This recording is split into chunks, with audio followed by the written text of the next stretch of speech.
everybody, what's going on? Hope you're having a safe and awesome week. I got a review of a book I got from Kickstarter a while back called Pocus, Hocus, Chapter 1.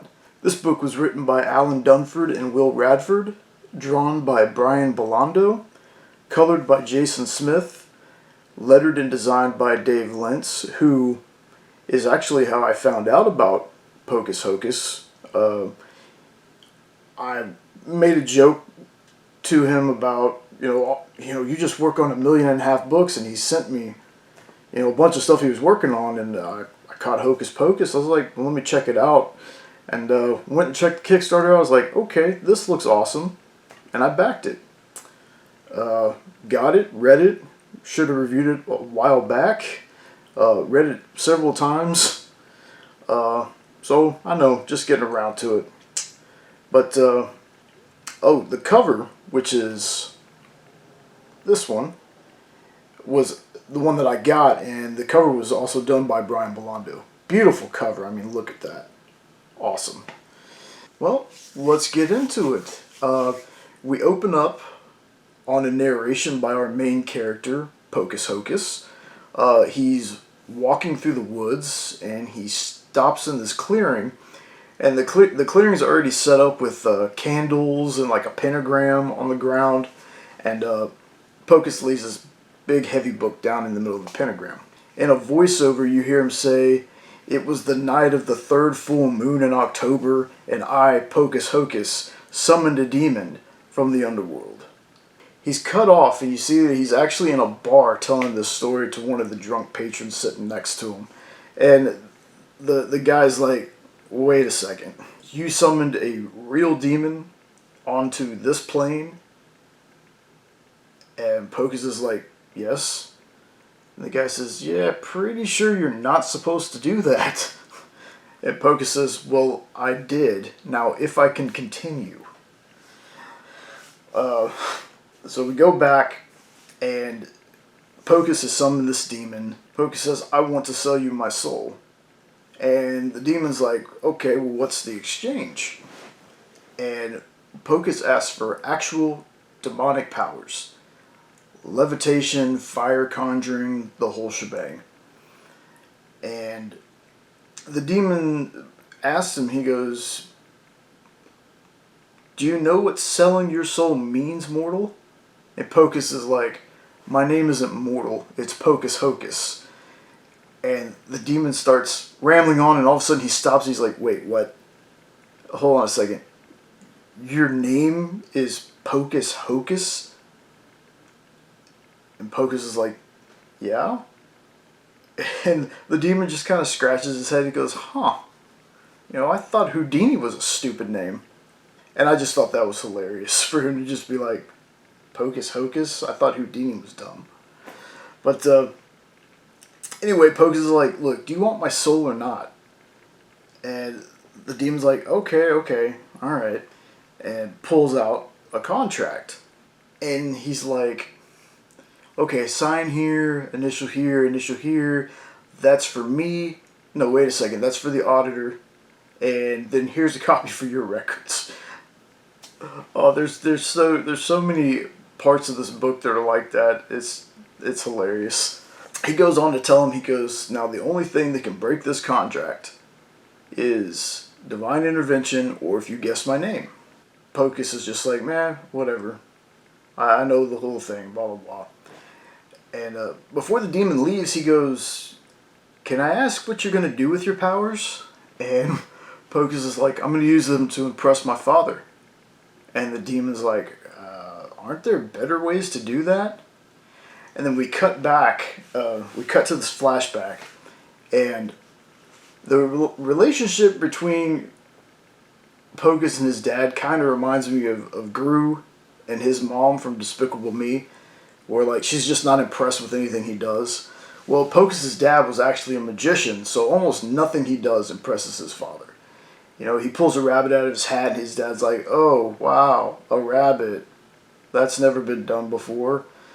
Or he like takes a deck of cards and like throws them and goes, son, which one's my card? Like he's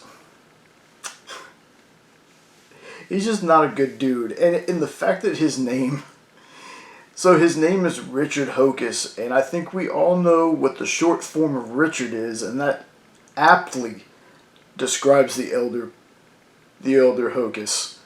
He is a dick.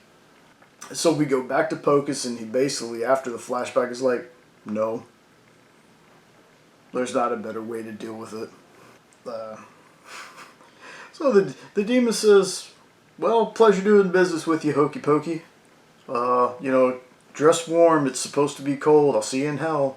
Like, very, very, very sweet sounding for him being a demon. He's like, oh, wrap up, make sure you're warm, it's supposed to be cold. Again, I think the demon's one of my other favorite characters next to Pocus. And they haven't named him yet, we haven't found out his name. I'm just going to call him Steve until we find out what his actual name is. But, so after he says his goodbye, the demon says his goodbyes, he goes back through this portal, and you hear the demon saying, I'm back, double or nothing, I got a fresh soul for the pot, meaning that they're gambling with people's souls. That's what they're using for the pot, is people's souls. So after the gateway closes, we get scenes of Pocus starting to use his powers, and people starting to see him use his magic, and he becomes like a pretty well-known street magician. And he's about to have his first show, but unfortunately his father dies. So before he can even impress his dad, after selling his soul to get these powers, his father dies. And they show a shot of Pocus at the gravestone, and the gravestone is like, beloved husband, reluctant father, friend, and then the quote on the gravestone is, don't be a hack, son. So even in death, Richard Hocus is just being a jerk to Pocus. It goes on to show Pocus is starting to get bored with having all this power. Like, it's become tedious to him. So he tells the man at the bar, I have to guess the demon's name, because I have to break this contract, I have to get my soul back. After he says that, he gets up, he leaves the bar, he goes home. His I guess it's a family butler that's lived there forever with them, is freaking out. He's like, can I give you a massage, can I do this, can I do this? And Pocus is like, dude, just go home. Just go home, I want to be alone. So the butler finally leaves, he takes the hint, he leaves. So Hocus goes upstairs, and he tries to lie down and go to sleep. And he's got his eyes closed for, a few minutes, it looks like. And there's a knock on his door. Well, he gets up thinking, maybe his butler swallowed the key again and he needs to be let back in or something. But when he goes to open the door, it's the demon. And the demon's like, we need to talk. And that's where it ends. I have to tell you, this book was so great, and I'm so glad I took a chance on it. They actually have the Kickstarter for number 2 up right now, and with number 2 you can go back and add on number 1, and I strongly suggest you do that, folks. If you're a fan of magic, if you're a fan of just dark humor, irreverent humor, it kind of feels a little, and I'm not even sure it's a word, but anachronistic. Like, there's anachronisms in it just from the language that gets used. But it's super fun. It's a great read. Again, I've told both Alan and Will this in some of the shows they've been doing. I've said this other times when I've talked about the book. For it being the first comic they've ever written, they knocked it out of the park with this one. This was so good. I hope it goes on for a while. I hope we get to that hardcover collection of it. I can't wait to see what they would think to do with that. And I can't wait for them to start venturing out after, thinking about after Pocus Hocus. Because I think they're going to be a duo. It's going to be a team that whatever they put out, I'm probably going to get. Because this is another book that makes me break my rule. The price point on it is so good. Plus, the team that works on it, amazing. I say it kind of jokingly most of the time, but Dave Lentz to me is really like the unsung hero of comics. He's been a letterer on so many books, so many great books, and his stuff is wild and it's great. You know, people like to talk about, I'm going to go on a little bit of a rant here. I love the book though, but people like to talk about the artists and the writers all the time. If you put it like kind of like in a band sense, it's always the lead singer, the lead guitarist. Nobody ever really talks about the bassist or the drummer.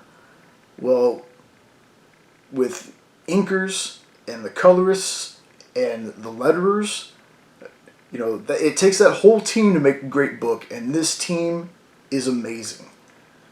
So do yourself a favor, go check out the Kickstarter, go pick it up, go get issue 1 if you missed out on the first issue. They still have plenty of time left in the campaign. I promise you, you will not be disappointed. Alan, Will, Dave, Jason, Brian, you guys rocked it, man. I cannot wait to get issue 2. I think I was like the second backer this time because my phone was stupid and wouldn't let me. But whatever. I was the second backer. I backed it as soon as I could. That's going to do it all for me, folks. I hope you enjoyed the review. I hope you check out Pocus Hocus. Show those guys some love. And I will see you next time. Later, tots.